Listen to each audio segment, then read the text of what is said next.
சொல்லுங்க. ஆமா, அதாவது உங்களுக்கு 2 வாழ்க்கை இல்லையா? ஆமா. ஆமா, முதல் வாழ்க்கையில வந்து போனா மனைவி வந்து குழந்தை இல்லை. முதல் மனைவிக்கு புத்தி சுவாதீன மாதிரி ஆகி பல லட்சம் செலவு பண்ணி நிம்மதியெல்லாம் போயிட்டாங்களா? ஆமாம் சார். 10 லட்சம் மேல செலவு பண்ணி செய்வினை அது சூன்யம் சொல்லிட்டு பல பேருடைய ஜோசியம் பார்த்து பரிகம் பண்ணி எல்லாத்தையும் தோத்துட்டீங்களா? ஆமா. அதனால வந்து 2ஆம் மனைவிக்கு ஒரு மகன் ஒரு மகள் இருக்காங்களா? இருக்காங்க. சொல்லுங்க. முதல் மனைவிக்கு வந்து அன்பா பார்த்தோம், நிம்மதி எல்லாம் போயிடுச்சா? போயிடுச்சு சார், போயிடுச்சு.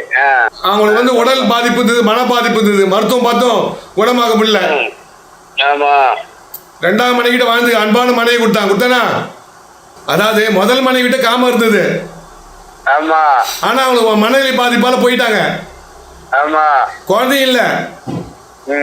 2ஆம் மனைவிக்கு ஒரு பையன் ஒரு பொண்ணுக்குது. அதுக்கப்புறமா கணவன் மணிக்கு அந்த காம சேர்க்கை இல்லை, கணவன் மணிக்கு அந்நியமா இருக்க முடியல. பல வருஷமா ஆயிப்போச்சு. நீ கூட இதில் பார்த்து டிவியில் பார்த்து என்னென்ன வைத்தியெல்லாம் பார்த்தீங்க, என்னென்ன மாத்திரை கத்திரெல்லாம் சாப்பிட்டு பார்த்தீங்க, அது கொஞ்சம் கூட குணமாகல இல்லையா? ஆமா ஐயா, கரெக்டா சொல்லுங்க. நீ சொல்றது பூரா கரெக்டா இருக்குது. ஆக மொத்தத்தில் நீங்க வந்து போன மகிழ்ச்சியா வாழணும்னு நினைக்கிறீங்க, கணவன் மணி அந்நியமா இருக்குன்னு ஆசைப்படுறீங்க. அதாவது ஆனா கணவன் மணி சேர முடியல, அந்த பாதிப்பு இருக்குது. அந்த பாதிப்பு நீங்களும் ஆசைப்படுறீங்க இல்லையா? அந்த பாதிப்பு நீங்க கணவன் மணி அந்நியமா இருக்கணும், அந்த அந்த இல்லற வாழ்க்கையில மகிழ்ச்சியா வாழணும்.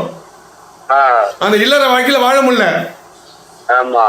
வறுமையான காலத்துல காமம் வந்தது, வசதியான காலத்துல காமம் வரல. வறுமையான காலத்துல மகிழ்ச்சியா வாழ்ந்தீங்க, ஆனா வசதியான காலத்துல வாழ வேண்டிய வயசுல வாழ முடியல. வயசாக காம சுத்தமா பல வருஷமாச்சு கணவன் மணி சேர்ந்து இல்லையா? சொல்லுங்க. பையனும் உங்க பேச்ச மரியாதை கொடுக்க மாட்டான். அவங்க அம்மா பேச்ச கேட்கறது உங்க பேச்ச கேட்கல. கஷ்டப்பட்டு வளர்த்து ஆளாக்குனீங்க. சொல்லுங்க. நான் பட்ட கஷ்டம் புள்ள படக்கூடாது, பொண்ணு படக்கூடாதுன்னு சொல்லிட்டு வாழ்ந்துகிட்டு இருக்கீங்க. வர வருமானத்தை நல்லா கொடுத்தாலும் மனைவி மக்கள் ஒன்று மதிக்கல.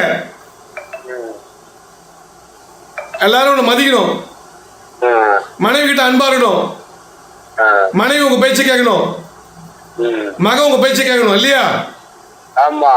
நான் எல்லாத்துக்கும் வழிமுறைகள் பற்றி போதுமா?